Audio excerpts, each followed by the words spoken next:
çileyi çırıp göz algın, mahabat gülümde yaşarım. Güldüğüm bir ucun sunmasam, men üçün dünü çoğarma.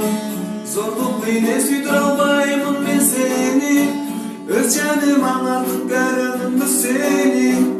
Altınday bolğan benim ziregim, gitmeci başkaga uçup gitmegin. Men senden canım bir soranlarım, meni taştan gitmeci çırgağım. Yaşamdağı suyum gülümsün, bir gayrımız mutlak ölümsün. Zorluk beni süydüralmayımın men seni, öz canım anlatıp garım bu seni.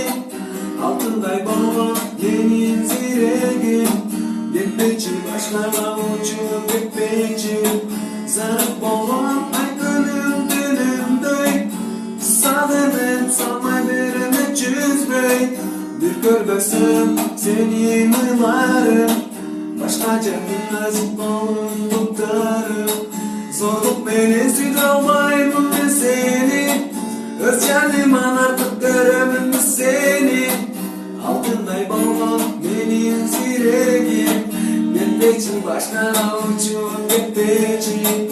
Zorluk beni süydüralmayımın men seni, öz canım anartıp görümün seni. Altınday bolğan benim ziregim, gitmeci başkaga uçup